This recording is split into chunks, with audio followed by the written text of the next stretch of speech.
그리고 500제자 수기표는 전체적인 내용이 앞에 여러 성문 제자들한테 수기도 줬고, 여기서는 이제 두루나라고 하는 설법제의 두루나에게 수기를 줍니다. 그 수기를 주면서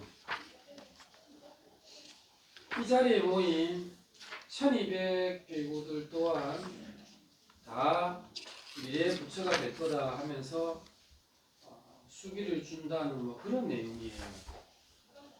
두루나에 대해서는 지난 시간에 조금 얘기를 했었죠.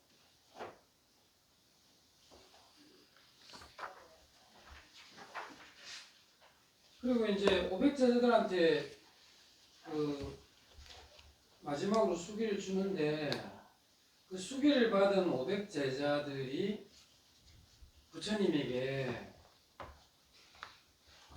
또 하나 비유를 들죠. 전체적으로 이 법화경에는 7가지의 비유가 있습니다. 나눠드린 그 3쪽을 한번 보시죠.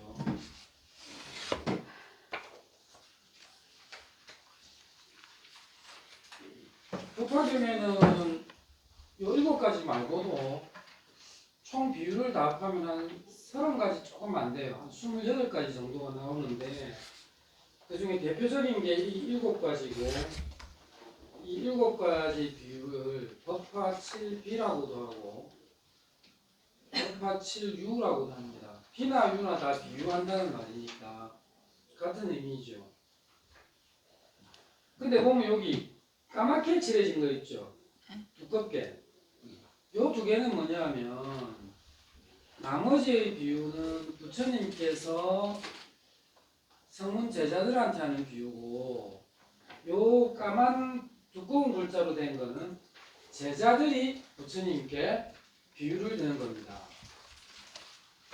뭐 전체적인 내용은 이런 거죠. 우리가 어리석어서 잘 몰랐습니다. 그런 말이에요. 그리고 오늘에야 비로소 뭐 좀 알게 됐습니다. 이런 내용이에요. 장자공자의 비유에서는 제자들이 돌아온 탕아, 기독교로 치자면 돌아온 탕아가 바로 우리였다, 이런 말이고요.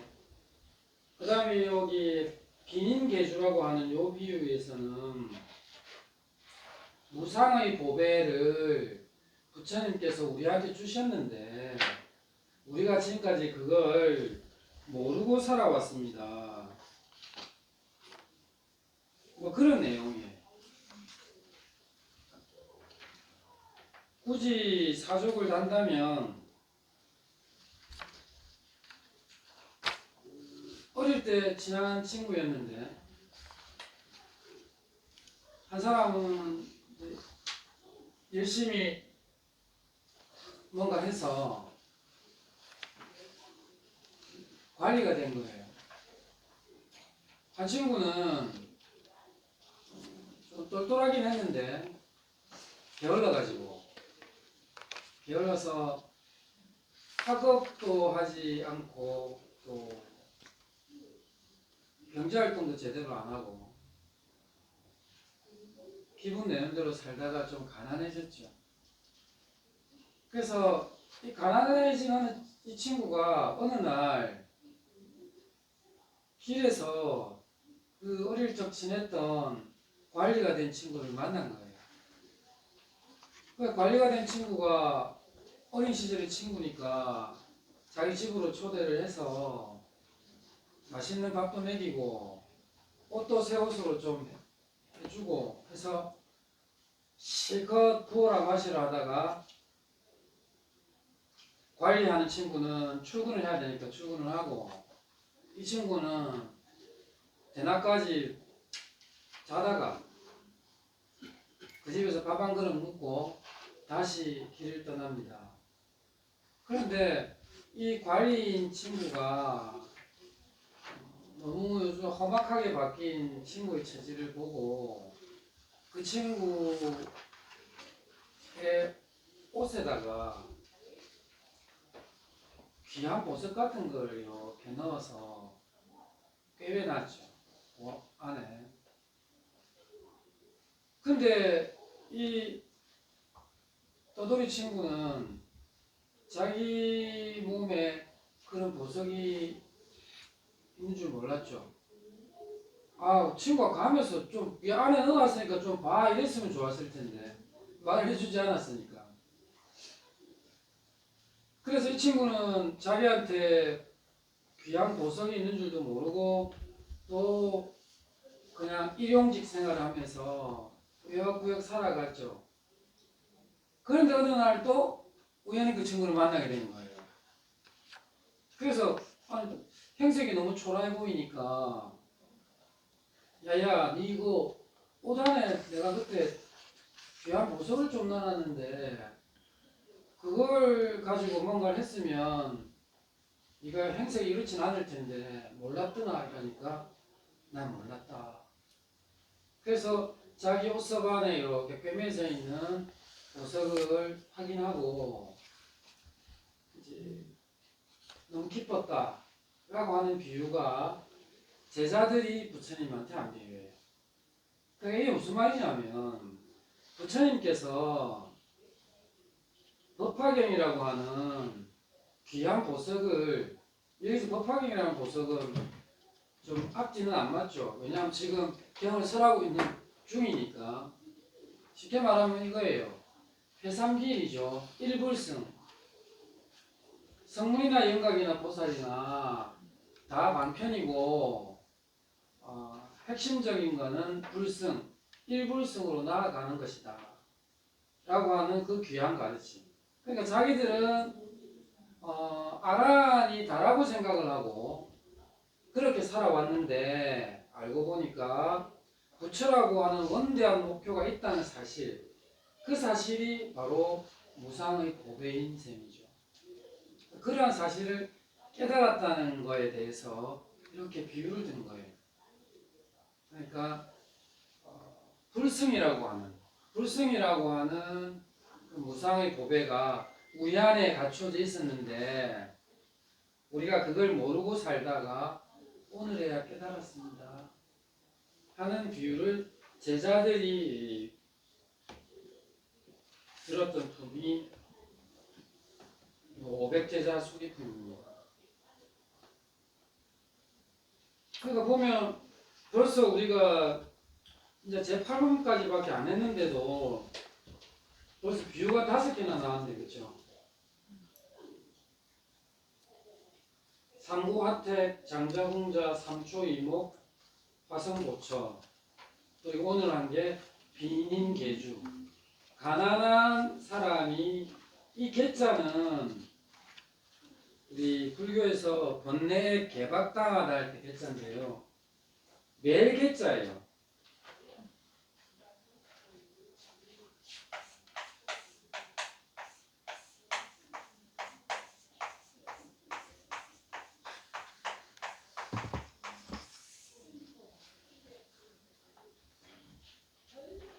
가난한 사람의 꿰매져 있었던 구슬, 뭐 이런 의미입니다.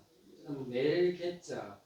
저 계자는 우리 상당히 불교에서는 많이 쓰이는 계자예요.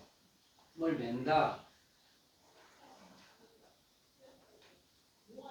뭐 개선하면 배를 매다. 배선자를 쓰면 배를 메고 뭘 자꾸 꿰매는 거 이런 걸 저 계자 씁니다.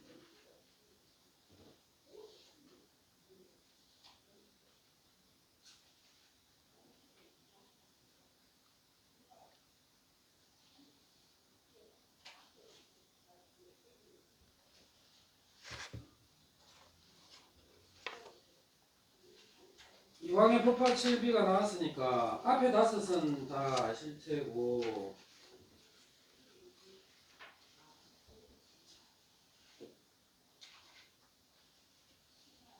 오타가 났네요.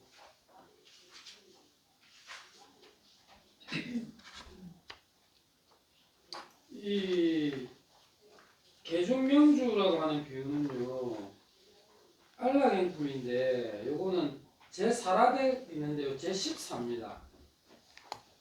사가 그렇네요.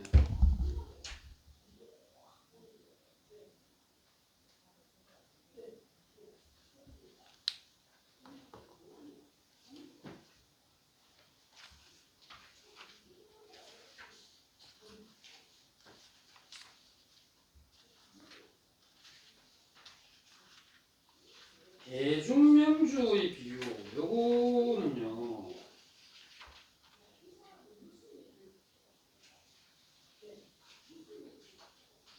저 나눠드린 거 8쪽에 이렇게 있는데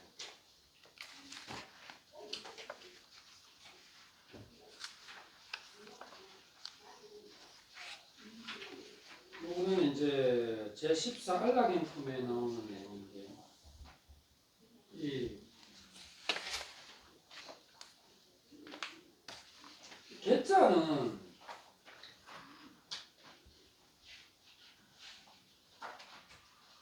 우리 그 부처님 이렇게 보면 머리에 뭐 볼록 솟아나 있죠.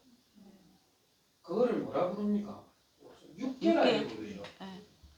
육계가 여기도 쓰는 개자인데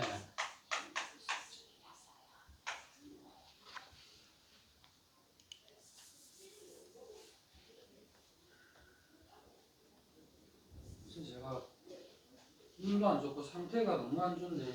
개자가 기억났습니다.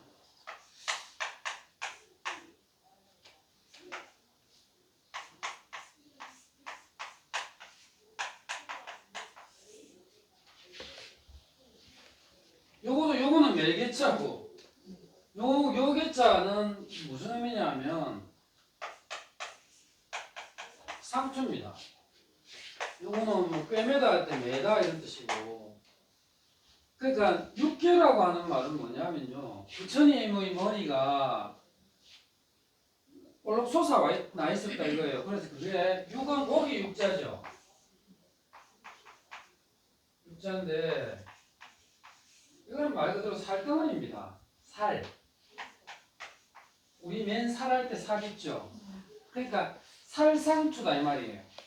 부처님의 살이 위로 볼록 올라와 있어서 상투처럼 생겼다. 그래서 살상투, 육계라고 하는 건데 그러니까 여기도 계중명주는 말 그대로 상투예요. 여기서의 상투라고 하는 건 뭐냐 하면 그 살상투를 말하는 건 아니고요. 우리 왜 전륜성왕 있죠? 전륜성왕 같은 이가 쓰는 거는 뭐 왕관이겠죠, 그렇죠? 왕이 쓰는 관. 그 왕관을 말해요. 그러니까 그 왕관 가운데에 있는 밝은 구슬 이런 말입니다. 그러니까 이게 이런 거죠. 쉽게 말하면 전륜성왕이 예를 들어서 다른 어떤 무리와 뭐 요즘 전쟁이 많이 나고 있지만 전쟁을 했어요. 전쟁을 하고 나면 이제 이기면 승자가 되면은 그 고생한 많은 장군들 중에 일반적으로 뭐 상을 많이 주겠죠. 계급도 올려주고 하는데 진짜로 공이 많은 자한테는 자기 왕관 가운데에 안에 딱 박혀 있는 귀한 뭐 다이아든 뭐든 귀한 보석을 준다 이런 말이에요. 그러니까 법화경을 설하는 것이 다름 아니라 전륜성왕이 가장 공이 많은 이에게 상으로 보배구슬을 주는 것과 같다. 그러니까 여기에서 내 강의를 듣고 있는 그러니까 부처님이니까 강의라 하면 안 되죠. 뭐 동문을 하시든 설법을 하시든 한 이 자리에 있는 너희들은 바로 전륜성왕이 보배로운 구슬을 주는 것과 같은 장면에 와 있다 이런 말입니다. 그러니까 법화경은 바로 부처님이 주는 보배 구슬이다. 그런 비유가 개중명주의 비유입니다.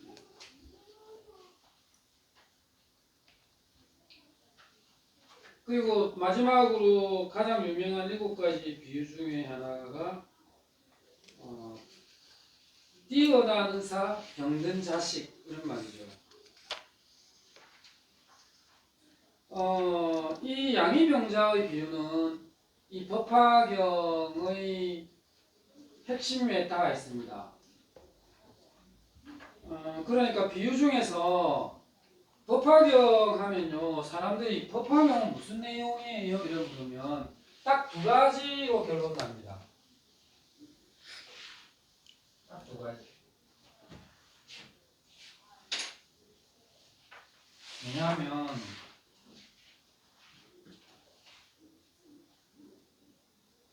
좀 어려운 말 할게요.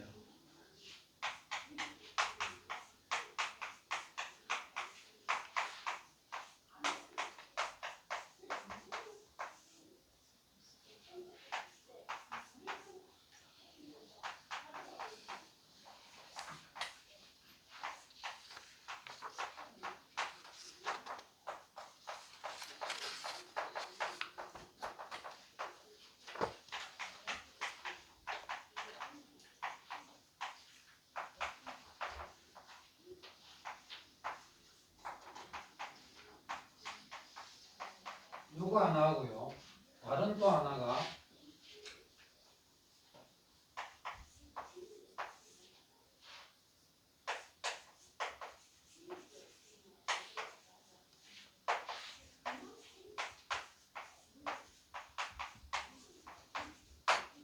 딱 요 2개입니다. 법화경.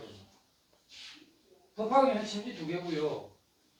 이 중에 그 상고화택 있죠. 상고화택 이 비유가 딱 이걸 얘기하고 있고요. 영원한 부처님의 비유가 양의 병자입니다.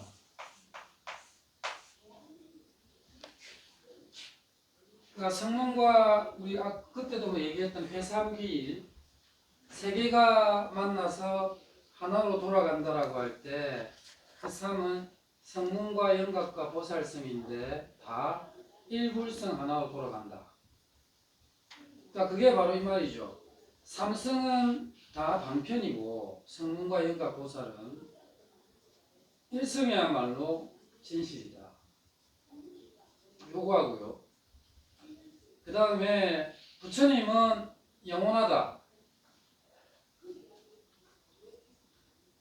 우리 곁에 잠시 80년 있다가 간 분이 아니라 이 모든 삼라만상 우주계에 영원히 존재한다 라고 하는 게 법화경의 핵심입니다.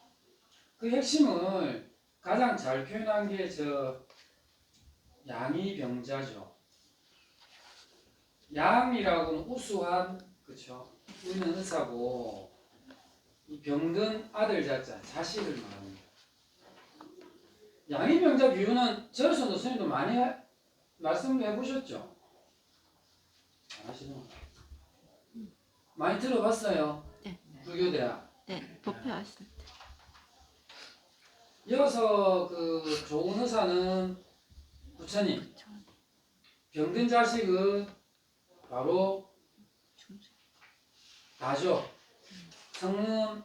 성문으로 계신 분들뿐만 아니라 우리 제가자들을 다 포함해서 모든 중생들이 다 병든 자식이다.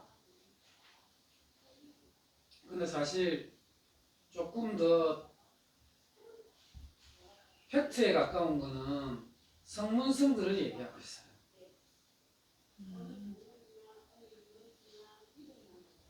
그러니까 부처님 당시 때는 좀 그랬던 것 같아요. 부처님이 워낙에 뛰어나신 분이라 이렇게 그 사람 하나 근기에 맞추어서 이렇게 말씀을 해주시다 보니까 좀 자기 노력이 좀 더딘 사람들도 있었을 거예요. 근데 일부러 죽음으로써 제자들로 하여금 부처님의 가르침을 받아들이게 하는 그런 측면의 얘기로 들려지는데, 이 부분이 법화경의 핵심 중에 하나에 들어간다.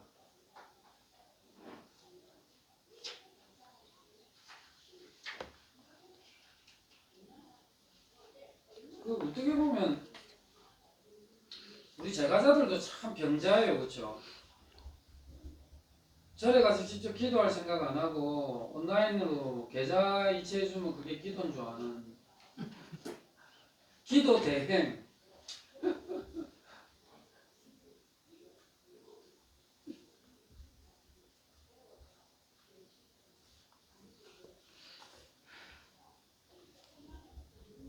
사실 이 법화경은 우리 동북아시아뿐만 아니라 티베트에서도 법화경은 상당히 널리 일으켰습니다. 아, 여러분들 누구야, 경주에서 오시는 스님들이 기억이 안 나요. 지금요? 혜성스님?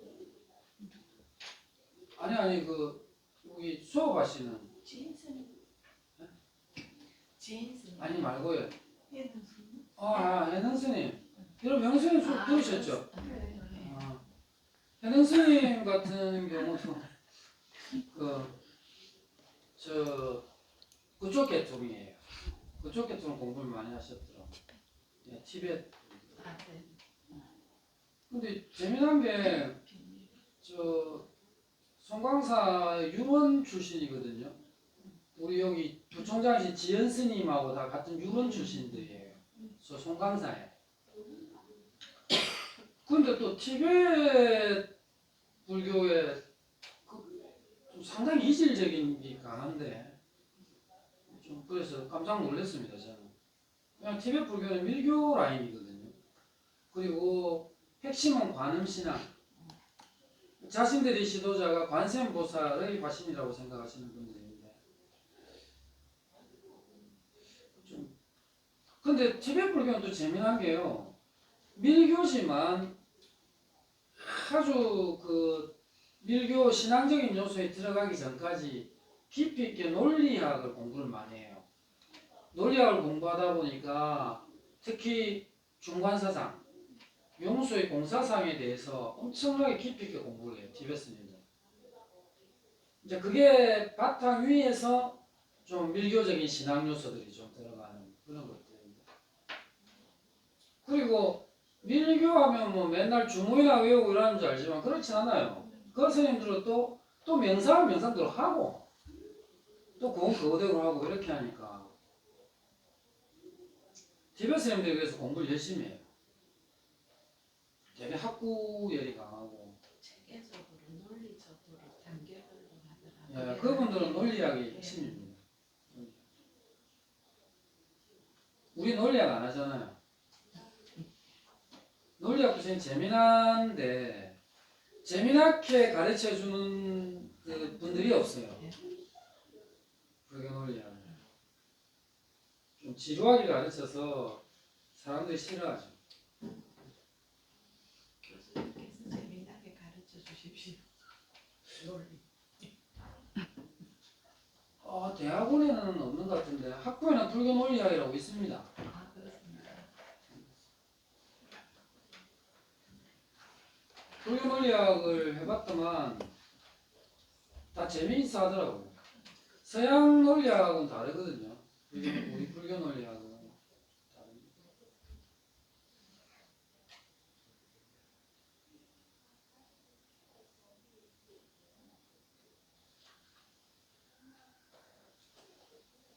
호민대 도다리들은 좀 드셨습니까? 살생하지 말랬는데. 아니 내가 잡는 것도 아니고 뭘. 그래 지금 쌀은 어떻게 먹어? 애 목을 댕강 빼가지고, 그쵸? 그 다음에 그거를 또 막 탈탈탈 털어가, 또 그냥 안 먹네. 껍데기를 또 막 벗게.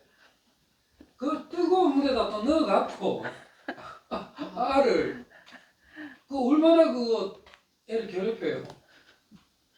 아니, 쌀은 뭐, 살생이 아니고, 도다리는 좀 도다리가, 봄이 도다리 철입니다. 그래서 살생을 하지 마시고, 그냥 대행해서 살생해 준 분들께 보상을 하시고,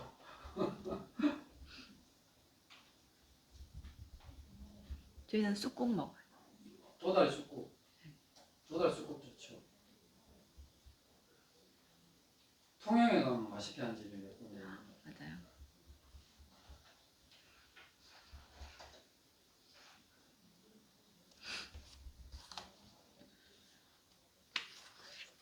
근데 사실 지금 벚꽃이 완전 만개했잖아요, 그렇죠? 근데 나는 오늘이 진짜 봄이 된 것 같아요. 더워요. 한 20도까지 올라가고. 낮은 더워요. 그러니까요. 아침에 더워 쌌어요. 그렇죠.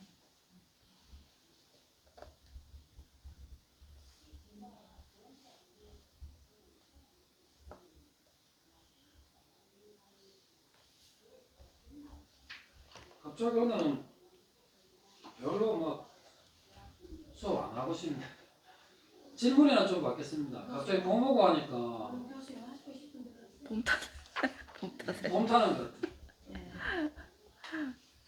자유롭게 하십시오. 자유롭게 뭐 질문거리 있으면 좀 하시죠. 말씀을 하셔야지.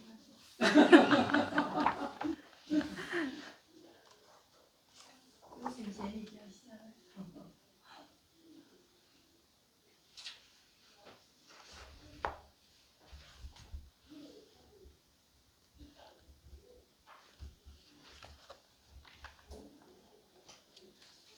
지금 그 페르시아만 입구가 호르무즈 해협이라는 데고요. 아주 좁은 곳이고. 근데 이 페르시아만을 사우디아라비아에서는 아라비아만이라고 불러요. 그 다음에 이제 외국 전체적으로 서양 사람들은 다 페르시아만이라고 부르고, 페르시아가 바로 이란입니다. 이란 민족인데, 근데 이제 미국, 영국은 또 그거를 걸프라고 불러요. 그래 뭐 걸프 전쟁이 되지 않았어요. 그러니까 걸프나 페르시아만이나 아라비아만이나 다 같은 말이다. 우리 동해를 갖고 일본에는 일본해라고 하듯이 뭐 그런 건데, 이번 그 전쟁의 핵심은 좀 이렇게 종교사적으로 봐야 돼요. 이번 종교의 이 전쟁의 핵심은, 왜냐하면 이번 전쟁은 예를 들어서 미국의 입장에서 봤을 때에도 전쟁을 벌였는데 제가 먼저 볼테이 때린 거잖아요. 아무 근거가 없고 명분이 없어요. 그 다음 핵심적인 건 뭐냐면 저한테 이익이 없어. 전쟁 비용만 지금 어마어마하게 돈을 썼거든요. 지금 전쟁 비용만 100조 이상 들어갔을 거예요, 미국에서. 아니 미사일 대당 한 대 가격이 얼만데. 트럼프 의지를 강화한다. 미국이랑 그런 나라에서 트럼프를 저렇게 지원을. 그게 미국이라는 나라의 법적 한계죠. 대통령의 권한을 지나치게 확장해서 주고, 그러니까 트럼프는 법 위에 있죠. 사실 전쟁을 하려면 기본적으로 국회 동의를 하는 과정을 거치거든요. 걸프 전쟁 때 부시도 다 그랬어요. 트럼프는 그냥 했어요. 근데 트럼프는 이건 전쟁이 아니다. 전쟁이 아니고 작전의 하나다 이거야. 국방작전의 하나. 뭐 그렇게 해서 미사일 날려버린 거예요. 그러니까 이건 핵심이 뭐냐면 미국 국방부도 반대했어요. 이 전쟁을 쏘면 안 됐다고 했어요. 근데 트럼프가 눌렀어요. 근데 명분도 없었고 이익도 없는, 명분도 없고 이익도 없는 짓을 왜 했을까? 그건 바로 이스라엘이 있죠. 이스라엘 지금 네타냐후라고 하는 총리가 악마의 속삭임을 했죠. 야, 이란은 우리 이스라엘에서도 눈에 가시고, 왜냐면 그 일대를 주도권을 이스라엘이 늘 잡을 수가 없는 거예요. 이란 때문에.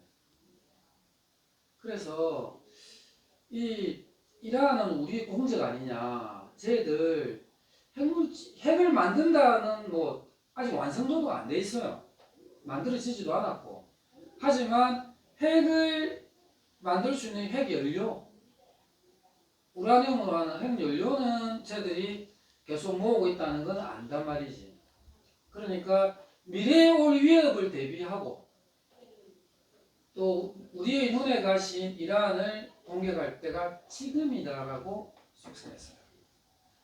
일견 이스라엘 입장에서는 맞는 말이죠. 왜냐하면 이란이 1979년도에 호메이니가 그 당시 팔레비 왕조를 무너뜨리고 신정체제로 들어가고 10년 뒤에 그 사이 이란 이라크 전쟁이 있었어요.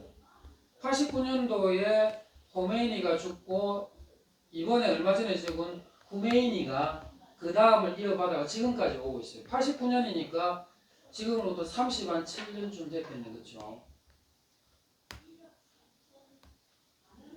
그런데 후메이니 들어서면서부터 미국에서 이란에 경제 제재를 들어갔어요.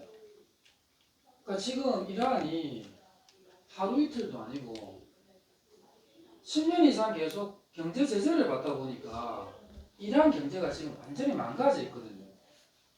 그래서 이번에도 이란에서 데모가 일어났을 때 참여한 사람들이 누구냐 하면 상인들이 들고 일어났어요. 도저히 더 이상은 버텨내지를 못한다. 그래서 이란이 경제적으로 너무 추락하다 보니까 백성들의 원성이 자제해지고 지금이야말로 저 정권을 무너뜨리면 친미 국가로 이란을 변모시킬 수 있다라고 된 거예요. 이게 네타냐후가 트럼프를 꼬은 거죠. 그래서 이스라엘과 미국이 두 팀이서 이란에 협공을 지금 하고 있는 거예요.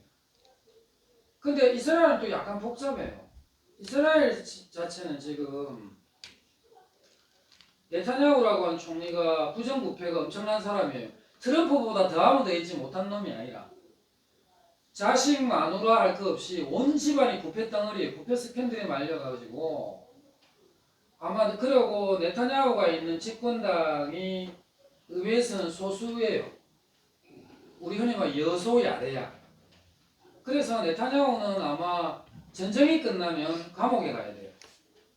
그래서 이 사람은 지금 현재로서는 돌파구는 전쟁을 해야 돼요. 그래서 지금 세 군데에다가 그 사람은 미사일을 쏘고 있어요. 하나는 시리아 쪽으로 쏘고 있어요. 헤즈볼라라고 하는 친이란 계열의 어떤 군사 집단이죠. 헤즈볼라를 격파시키기 위해서 시리아로 미사일 쏘고 있고 또 한쪽으로는 이란에 쏘고 있어요.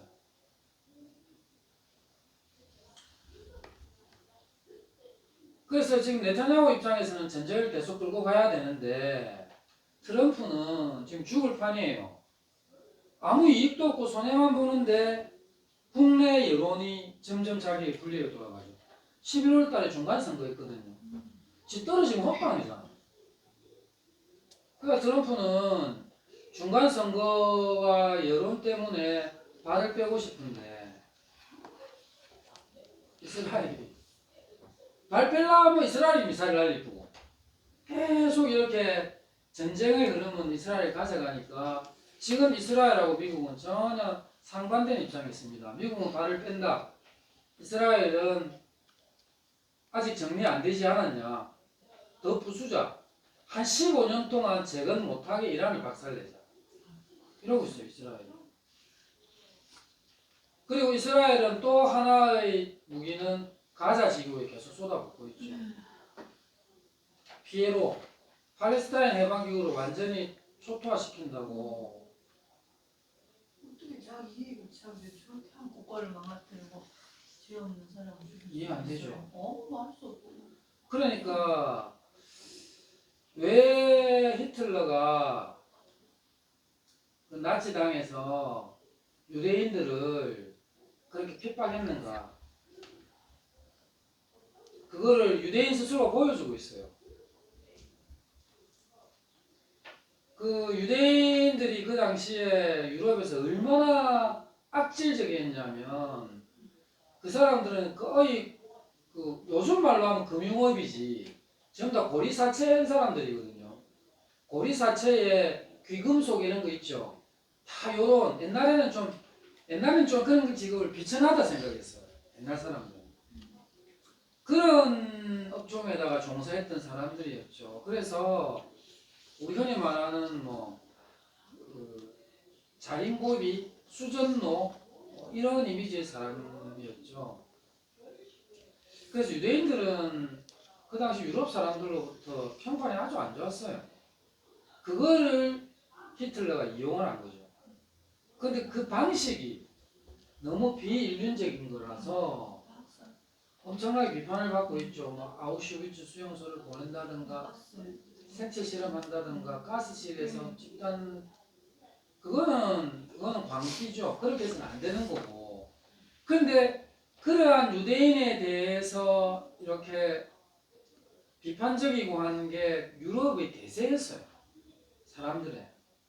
그걸 이용해서 히틀러가 나치당이 독일에서 집권당이 될 수 있었고. 근데 지금 이스라엘 하는 거 보면 좀 심하다 싶죠. 민간인을 학살하잖아, 쟤네들. 도대체 히틀러가 그 지그들을 학살했을 때는 뭐가 다른지는 난 모르겠어요. 미사일로 터뜨려 죽이면 괜찮고 가스실 넣어 죽이면 안 되는 건가? 그런가요, 그게? 맞아, 아니라고. 다 해서는 안 될 짓이죠. 근데 이스라엘은 자기들이 그러한 어떤 민족적 아픔이 있는 사람들이 왜 가자에 있는 민간인과 이런 걸 그렇게 죽여요? 무슨 전쟁이면 한국 자체가 이거는 안 되는 거. 아니 가자는 전쟁 자체가 아니에요. 그냥 저가 그냥 쏘는 거예요. 가자 지구를 완전히 지금 말로 해방시킨대.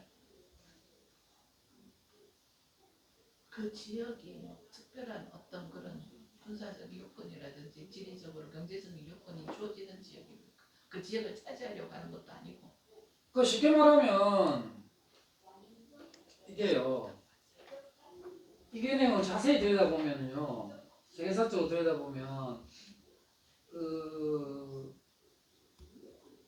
서기 70년 예수 돌아가시고 한 40년쯤 뒤에 그 당시는 로마 제국의 식민지였죠. 근데 유대 해방 운동이 일어납니다. 그 이스라엘에서 유대 해방 운동이 일어나는데 그때 첫 전투에서 로마 군단이 패배를 해요. 얘들한테. 그럼 로마가 빡쳐가지고 세계 군단을 집결시켜가지고 예루살렘을 초토화시켜 버립니다. 완전히 초토화시켜요. 그때 성전 있죠. 성전을 다 파괴시켜 버립니다. 그리고 서쪽에 성벽만 하나 좀 남아 있죠. 그게 통도고의 벽이라고 부르는 건데 그거 남고 예루살렘이 완전히 초토화되고 그때부터 디아스포라가 일어나요. 말 그대로 전 세계로 흩어집니다. 유대인들이. 그래서 그 예루살렘에는요 유대인들이 거의 없어. 텅텅 비었어. 완전히 학살에 들어가 버렸으니까. 자 그러면 걔네들이 나라 없이 산 게 얼마입니까? 1차 세계대전 이전이니까 한 1900년만 잡아도요 1800년 동안 나라 없이 살았어. 이 사람들 유대인들이 다 흩어졌으니까. 그럼 그 땅에 누가 살았겠어요? 그 근동에 있는 사람들이 살았을 거 아니에요. 다 살았죠. 그 팔레스티나라고 하는데 팔레스타인 지방에 있는 사람들, 그 주변에 있는 사람이 다 살았겠죠. 그게 1000년 이상 왔어요. 정확하게는 1800년. 근데 유대인이 세계 여소에 지금 있는 거 하고 그러니까 걔들이 이제 디아스포라가 뭐냐면 뿔이 흩어진 거예요.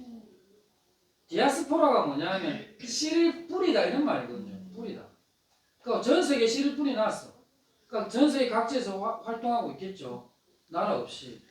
그러니까 나라 이런 서름을 갖고 있겠죠, 그분들이. 근데 1000년이 넘은 것 갖고 지금 거라고 주장은 말도 아니잖아. 그다음 소개된 거 보니까 유대인이 굉장히 똑똑하고 막 잘 되고. 근데 더러운 놈들도 많죠. 전 세계에 더러운 짓은 유대인들이 제일 많이 하고 있을걸요. 이번에 트럼프 섹스 스캔들을 일으켰던 앱스타인이라는 놈이 유대인이에요. 아동성 접대하고 남한 사람들, 그 다 유대인들이잖아. 그 유대인요 똑똑하긴 한국인보다 안 똑똑해요. 한국은 그래 나쁜 새끼 별로 없어요. 한국은. 근데 저 동네는 아주 머리 좋기는 인도 아들이 더 낫고, 솔직히 자들은 머리 좋은 애들은 아닙니다.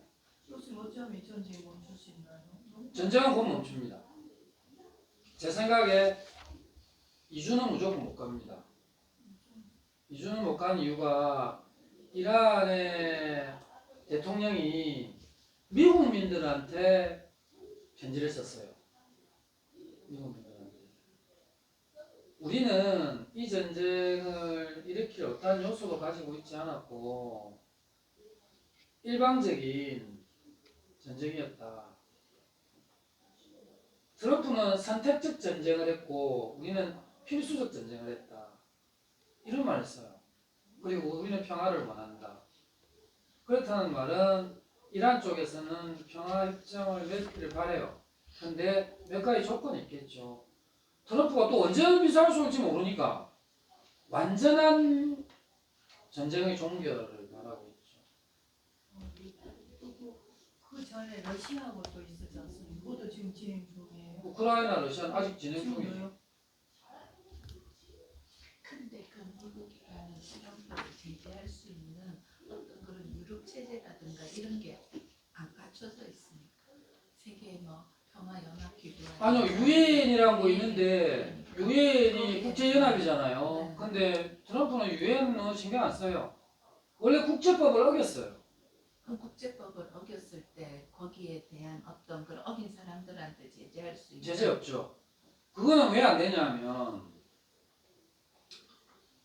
제일 힘이 세잖아요, 그놈이. 힘쓰면 어떻게 할 방법이 없어요. 쉽게 말하면 유엔이라는 것 자체도 힘센 놈이 지 편하려고 지 명분 쌓으려고 만든 거란 말이야. 지 중심으로. 근데 지가 어겨버리니까 방법이 없죠. 유럽연합도 뭐 설레설레하죠. 뭐 트럼프 막 하면 저 어쩌겠노. 저거 인기 얼마나 많노 이러고 있는 거예요 지금. 트럼프는 곱게 못 죽을 걸로 알고 있습니다. 러시아하고 이 정도는 좀 꽤 오래됐는데 지금까지 한 거죠? 지금 땅 따먹게 하고 있죠. 러시아도 이제 지치고 지금 젊은 아들도 많이 죽고 해가지고 적당하게 땅. 그래는 둘다 도와주면 안 돼. 저끼리 싸우다가 지쳐갖고 그만두겠고. 근데 나토 근데- 입장에서는 유럽연합 입장에 그게 안 되죠. 왜냐하면 우크라이나라고 하는 완충지대가 러시아에 무너지면 당장 자기들이 위협을 받으니까. 그러니까 적당히들 도와주고는 있어요. 도와주고는 있는데 그러면서도 빨리 전쟁 마무리해라 이러고 있죠. 꽤 오래됐잖아요. 금방 끝날 것 같으면 그게 오래 가네요. 그렇죠. 그러니까 대통령을 잘 만나야 돼요. 제렌스키가 그게 잘못한 거예요. 국제 질서라고 하는 거는요. 들어봐도 인정해 줘야 되는 게 있어. 우리 미국 저 들어봐도 인정하잖아요. 뭐 트럼프 좋아갖고 저 인정하는 건 아니지 않습니까? 젤렌스키가 잘못한 거. 실제로 소비에트 연합일 때 우리가 소련이라고 불렀잖아요. 소비에트 연합일 때는 러시아의 속국이었잖아, 그가. 그 다음에 러시아하고 지그하고 민족으로도 가까워요. 다 슬라브 계통이거든. 자, 그런데 이제 고르바초프 이후로 옐친 고르바초프 이후로 이제 다 소비에트 연방이 해체가 되고 다 이제 다 각 나라를 세웠잖아요. 그런데 유럽연합 입장이나 나토, 북대서양 조약기구 같은 데서는 좀 그 러시아라고 하는 저 좀 독재 체제 거기에 맞서서 우리 그 우크라이나 같은 경우가 나토에 가입을 해주면 상당히 안보적으로도 그렇고 우리한테 도움이 된다고 생각했어요. 그래서 젤린스키라고 하는 원래 그 사람은 그 방송인 출신이에요. 약간 코미디언 출신인데 이 젤린스키가 지나치게 유럽편에 선 게 그게 발단이에요. 솔직히 젤린스키 같은 경우는 유럽연합도 원하고 러시아도 우리 편 되기를 원하잖아요. 그럼 양쪽에서 줄타기 하면서 살면 돼. 각종 이득 보면서. 그게 외교거든요. 근데 지가 나토 쪽으로 유럽 쪽으로 너무 붙어버리니까 러시아가 이것들 봐라 이래 되는 거예요. 이게 사실 러시아도 어마어마한 강대국이잖아. 그럼 중간에서 우리는 지정학적으로 유럽 누구 편에만 설 수도 없고 러시아의 편에도 설 수도 없다. 이런 거를 활용해서 훨씬 탄력적으로 정치를 운영하면 되는데 유럽 쪽에 너무 붙어버린 거예요. 나토 가입하겠다. 그 러시아에서 그만하지. 했더라. 알았다. 선생님 그럼 탱크 먹고 한 거예요. 현재 우리나라는 이재명 대통령이 잘하고 있는 거예요? 지금은 상당히 잘하고 있어요. 잘하고 외교적으로도 뛰어나고 국내 경제적으로도 뛰어나고 정치적으로 잘하고 계신 것 같아요. 지금 국민 지지도가 한 70% 가까이 되는 것 같은데 어마어마한 거죠. 대통령 뽑힐 때 49%인가 이렇게 뽑혔잖아. 그럼 그게 저는 이재명 대통령의 강점은 이거예요. 예전에 문재인 대통령이 82%까지 간 적이 있어요.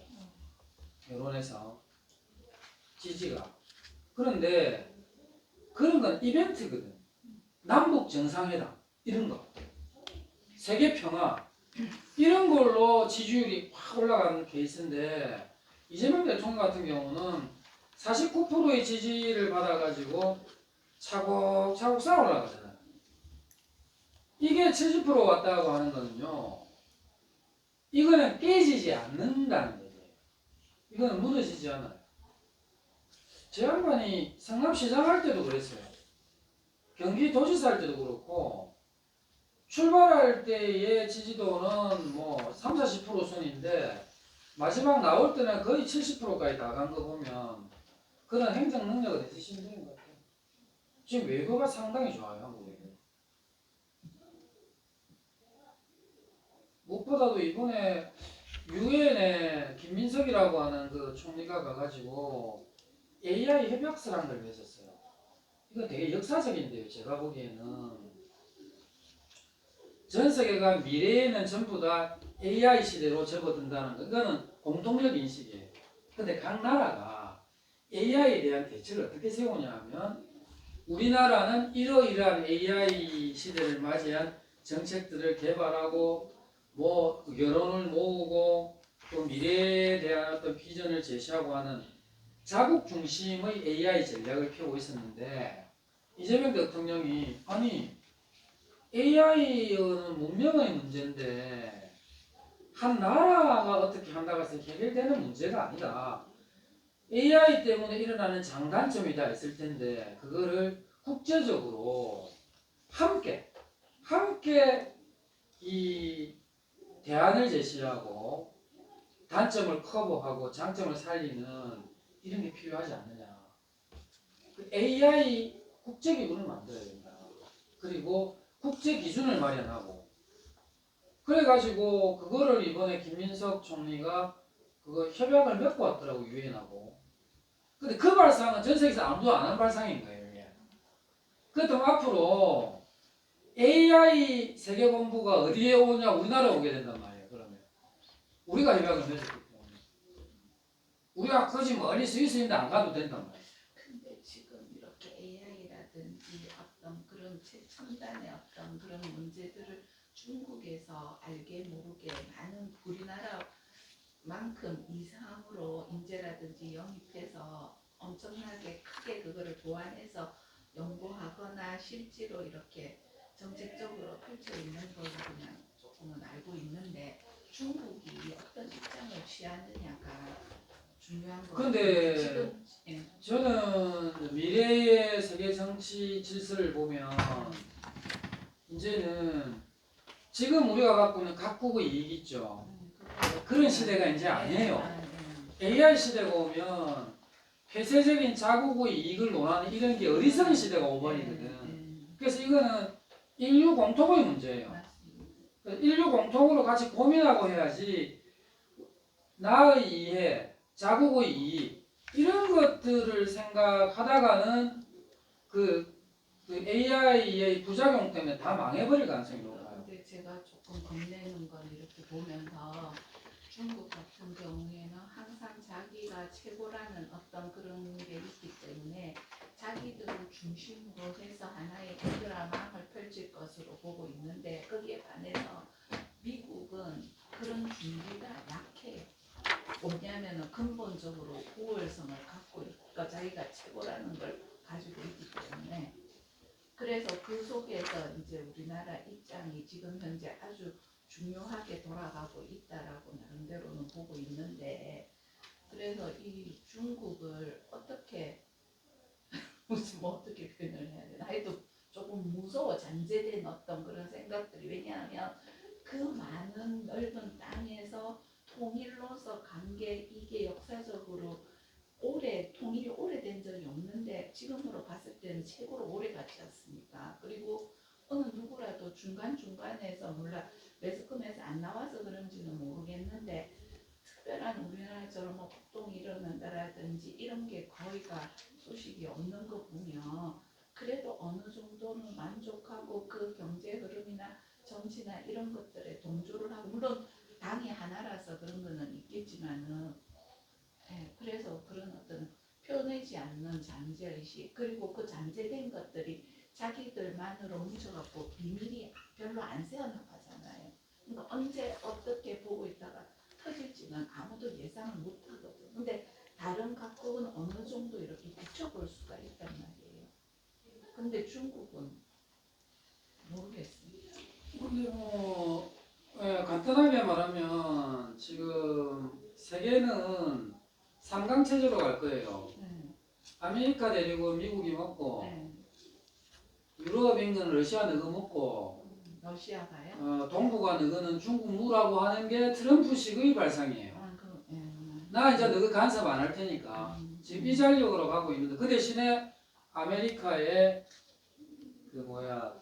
떼대지 마라 이러고 있는데 근데 인도도 그쪽으로 엄청난 영향을 미치고 세계적으로 거의 이렇게 연구하는 주된 인력은 인도거든요. 인도 사람들도 인도 많이 인력이 A라든지 컴퓨터라든지 이런 데 부분에서 거의 인도가 이렇게 잡고 있더라고요. 연구원들을. 맞습니다. 나사에도 인도 파키스탄 사람들도 예. 많고. 근데 어쨌든 간에 AI를 전체적으로 지구촌 전체 공동 전략으로 한번 대안을 준비해 보자고 하는 건 좋은 노력인 것 같고. 인도가 좀 깨어나서 그래도 좀 강대국이 되거나 힘이 좀 실려야 어느 정도 평화가 이렇게 견지. 인도는 조금 위험합니다. 그 나라는 어떤 위험합니다. 그렇습니까? 어떤 면에서? 어쨌거나 그건 다음에 얘기합시다. 수업 시간 다 돼가지고. 우리 교수님을 통해서 세상 돌아가요.